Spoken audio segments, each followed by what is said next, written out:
दोस्तों, आज की कहानी है देवरानी जी तुम्हारे मायके से शगुन में क्या आया है। दोस्तों, कहानी शुरू करने से पहले अगर हमारे चैनल को सब्सक्राइब नहीं किया हो तो कर लीजिए ताकि आपके पास पहुंचे हर रोज नया वीडियो। लाओ बहू सब्जी हमें दे दो, हम काट दे। रोज की तरह मालती जी टीवी पर भागवत देखते हुए अपनी बहू माया से बोलती है। माया उस समय रसोई में खाना बना रही थी, तभी मालती जी की बेटी वैशाली का फोन आता है। अरे माँ, एक खुशखबरी देनी है। वैशाली उत्साहित होकर बोली, तेरी खनकती आवाज से ही मैं समझ सकती हूँ कि खुशखबरी क्या। हमारी लाडो कोमल का रिश्ता तो हो गया क्या? मालती जी ने अनुमान लगाते हुए पूछा। हाँ माँ, कोमल का रिश्ता तो हो गया है। वो जो रिश्ता मैंने तुम्हें बताया था ना, वही रिश्ता तो हुआ। बहुत ही ऊंचे और खानदानी लोग हैं। हमारी कोमल के तो भागी खुल गए। माँ, वे लोग कल ही सगाई करने का बोल रही। आप सभी आ जाते तो अच्छा रहता। वैशाली ने अपनी माँ से बोली, नहीं बेटा, बड़ा लंबा सफर है, अभी तो हम नहीं आ पाएंगे। कोमल को हमारा आशीर्वाद देना, मालती जी बोली। अच्छा माँ, भैया से कहना मामेरा की मामेका के घर से आने वाला शगुन तैयारी अभी से शुरू कर दे, किसी चीज की कमी ना हो पाए। पिछली बार हमारे घर के गृह प्रवेश की पूजा में कितना कम शगुन किया था। मेरी सास और जेठानी के सामने मेरी तो नाक ही कट गई थी। शादी में अभी 3 से 4 महीने का समय है, इस बार ऐसा ना हो पर इस बात का विशेष ध्यान रखना। वैशाली अपनी माँ से कठोरता से बोली। मालती जी इस घर की बुजुर्ग है, पति अब रहे नहीं। 2 विवाहित बेटियां हैं, एक वैशाली और दूसरी अलकाज। वैशाली की बेटी कोमल का रिश्ता तय हुआ है।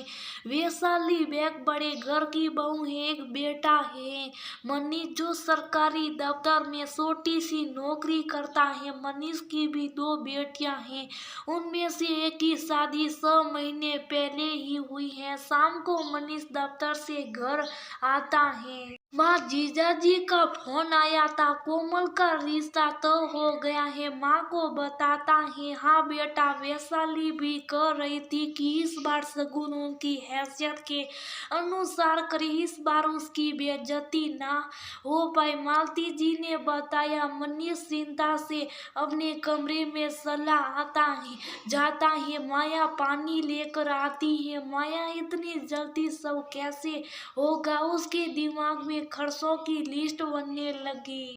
अभी 6 महीने पहले तो कर्ज देकर बेटी की शादी की, उसका फर्ज अभी तक चुका रहा। 1.5 साल में छोटी बेटी भी शादी के लिए तैयार हो जाएगी। 4 लोगों के आने जाने का खर्च, महंगे कपड़े। वैशाली की इच्छा अनुसार मामेरा में नहीं कर पाऊंगा, पर बहन की इज्जत का सवाल है, मैं क्या करूं? कुछ समझ नहीं आ रहा। मनीष ने अपना दुख पत्नी माया से साझा किया। आप चिंता मत कीजिए, हमारी हैसियत के अनुसार हमसे जितना बन पड़ेगा हम जरूर करेंगे। आप हाथ मुंह धो लीजिए, मैं सही नाश्ता लेकर आती हूँ, माया ने समझाते हुए कहा।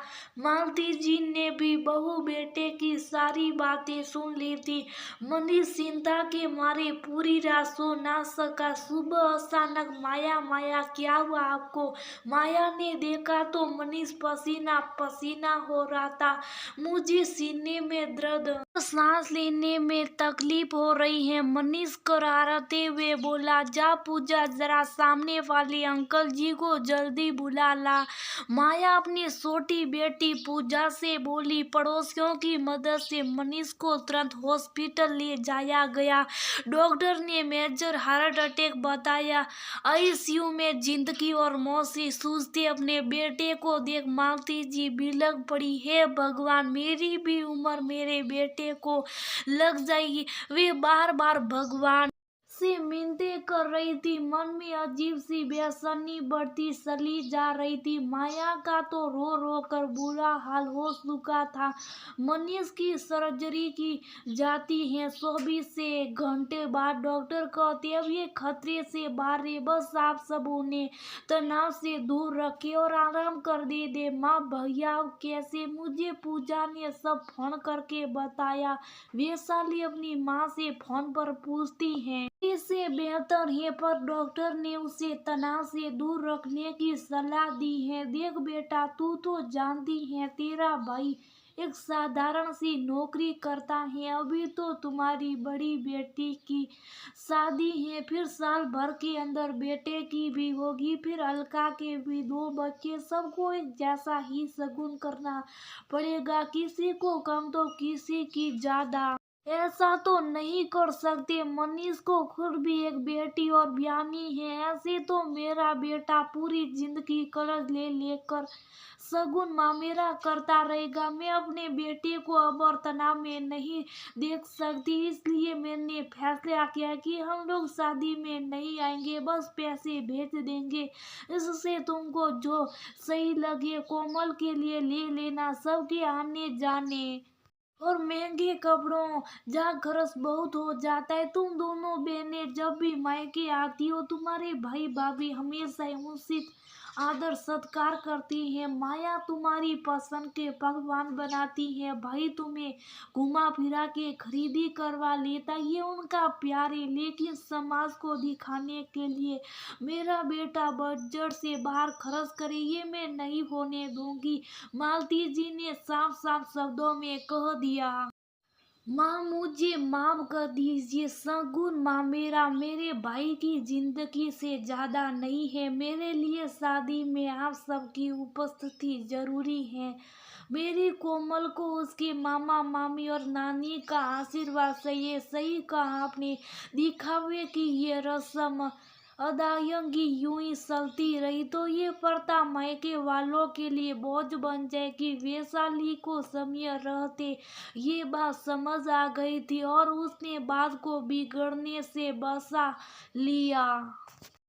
ठीक होने के 3-4 महीने बाद मनीष अपने पूरे परिवार के साथ शादी में पहुंचता है। वैशाली अपने भाई भाभी को सही सलामत देखकर खुश होती है। तभी उसकी जेठानी ने पूछा, बताओ वैशाली, तुम्हारे मायके से शगुन में क्या आया है? वैशाली बोली, मेरे भाई भाभी आज सही सलामत मेरे साथ खड़े हैं। मेरी बेटी कोमल को उसके मामा मामी और नानी का आशीर्वाद मिल रहा है, यही मेरे लिए सबसे बड़ा शगुन है। वैसे भी मामा के बिना मंडप अधूरा लगता है।